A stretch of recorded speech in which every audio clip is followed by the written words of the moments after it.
Hi, it's Brandon. So in this video, I'm going to quickly just whittle through about 15 or 20 films that I've watched. I've written them all down here, just in case you are looking for a new film to watch. So these vary from the 1990s up until 2025. I have done blog posts about them all in like detail and stuff, but basically this is just a handful of some of the films and series that I've watched that I've made a list of. So I'm just going to quickly share them with you now. So up first, we obviously have Squid Game series 1, 2, and 3. So this series is absolutely incredible. The latest series came out in 2025, but I don't know what month it was, June, July, whatever. But basically, it just sees 100 contestants take part in a competition. The guy who won the second series obviously comes back, so you kind of see him play it out, and obviously you kind of see whether he wins again or whether, you know, something happens. So I'm not going to spoil any of these films. I'm just going to basically tell you that he came back, and this obviously is the bad guy who kind of ends up being a good guy. But yeah, it's a bit of a weird one. But if you're looking for a, you know, like a competition type film, which I absolutely love, competitions and names and numbers and all sorts, this is the film for you. So this is a film from 2021. I'm going to make myself a bit smaller, actually. All right, I can't make myself smaller, but basically this is called There's Someone in Your House from 2021. I think this film series was, not film series, this thing, I can't remember what that one was, actually.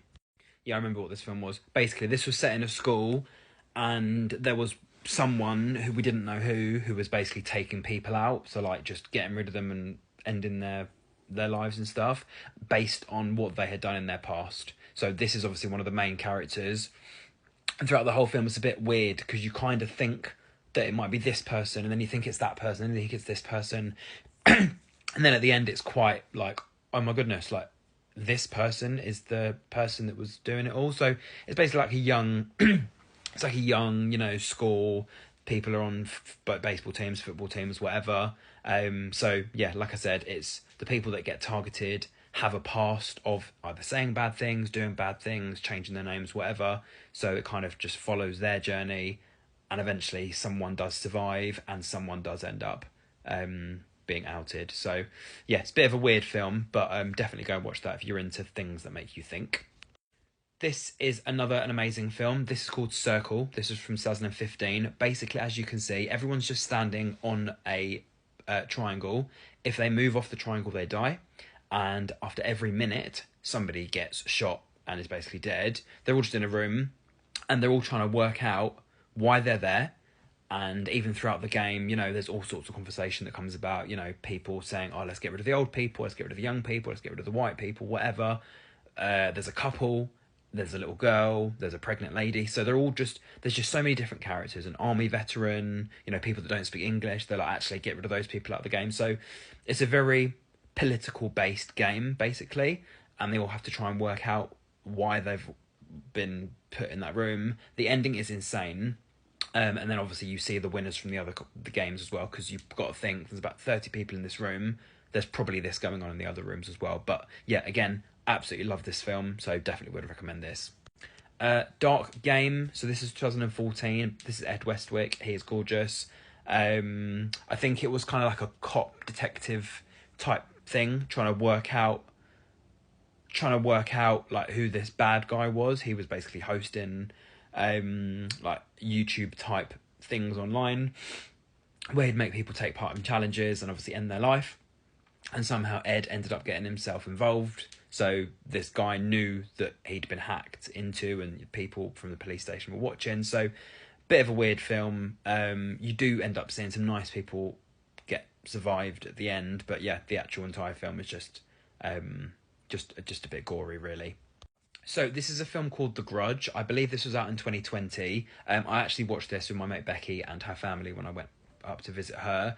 It's a bit of a slow film. It does take a while to kind of get an understanding of the film, but then as you get to the end, it kind of does a recap as to all those things that kind of didn't make sense but then made sense. And yeah, you kind of work out the real meaning for what happened.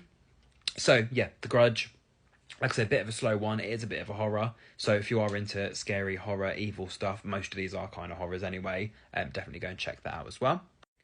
This is a series called No One Gets Out Alive. So again, you've got this lady. She's obviously the main character. the man here and the man here, I think, are brothers, and they own this weird, like, lady-only hotel accommodation, which the guy supposedly tells her. This guy basically says, yeah, it's just women only, but then she sees other men, and apparently it's just her that's living there, but there's actually other girls that appear, and then it all just gets really weird. So basically she has to do something in order to escape, and yeah, she's very brave, and she basically, you know, I'm not going to say whether she does survive or not, but she does something drastic towards the end of the film. Let's just say that. So this is a film called Everyday. Very interesting concept. Every single day, the person that she is falling in love with changes the character every single day.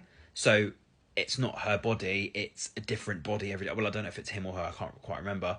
But basically the person that's in love, they end up having their body change every day, and the person has to try and work out who the person is. Basically, if her body changes every day, he is constantly in love with her, but it's not her in her own body. It's like she's using somebody else's body, but it is genuinely actually her. So it's a bit of a weird one, and I guess they can kind of sense what's going to happen in the future, and then try and get those people out of those situations to avoid something bad happening. So yeah, bit of a weird one. It makes you think, but it's definitely a really, really good watch. This is The Notebook. This is from 2004. It's a bit of like a romantic kind of film. I actually can't really remember the storyline. I know it made me cry, and I actually watched it when I was at university. So if you are looking for something romantic or something to have a tear, The Notebook is for you. Love, Simon. I absolutely love Simon. This guy, Nick Robinson, gorgeous. So yeah, this is from 2018. He's basically come out that he's obviously a gay guy. I know this is from like 8 years ago or whatever, but he's basically receiving messages from somebody called Blue, and he's trying to work out who this person is. Is it the teacher? Is it one of the guys in his class? So he doesn't really know who it is. And then eventually they decide to meet somewhere, and the person is just sitting there on the Ferris wheel. And Simon was like, well, I didn't know it was you. And he was like, well, yeah, I couldn't exactly tell you who it was. I had to keep my secret a secret as well. But yeah, if you're into romance or LGBTQ plus related love stuff, yeah, definitely go give us a watch. Look, he's gorgeous. Like, who would not want to watch that on TV?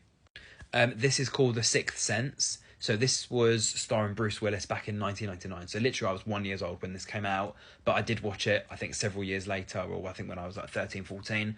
Really, really good film. Again, it's kind of like a kid that has the sixth sense. He's able to see like zombies and stuff, or things hanging down from the ceiling. So it's kind of what an old horror film was like before Saw and everything came out. But yeah, again, if you're looking for something a bit to make you think, this is the one for you. I'm running out of time, so I am just going to share the titles for other recommended films. So you've got the Women in Black series, the Conjuring films, Annabelle and Annabelle 2, Split from 2017, The Escape Room 2017, he's really hot as well. Black Mirror, an amazing series, both series 1 and 2. It tells the story in a bit of a weird way, so you see someone die and then it shows you how, and it kind of tells you the ending, then the beginning. It's like it kind of puts the story together, but that's an amazing series. Saw, the entire collection, including Saw X, Spiral, Jigsaw, and the rest of them. This is called After Everything, but the actual series is called After. This is obviously the final part. So you've got your two main characters here. They're basically falling in and out of love. He does some weird things. She can't trust him. They keep disconnecting and then they keep reconnecting, and then eventually, as you can see, they do end up getting married or attempting to get married. So it's just a long and difficult process, and after every film you're like, oh no, what's going to happen next? Because I think there was one released every other year, so it was kind of, if you were to have watched it like that, you would have been on hold for a few years before finding out what happened next, whereas I watched all of them in one go, so I kind of had an idea for all of them together. Megan, Smile 2, Carry On, Happy Gilmore, obviously series 1 and 2, The Barbarian, and finally, The Exorcist, The Believer. So I know that was quite a long video. That was about 9.5 minutes of me just talking about films, but that is the list of all of the recent films and series that I've been watching recently. So let me know if you've watched any of those. If you have, comment down below, and if there's any that I've recommended to you and that you've watched, let me know that you've watched them. Reply back to me, drop a comment, let's have a chat about the films. But yeah, have a lovely rest of your Saturdays, everyone, and I will see you for content shortly. Bye!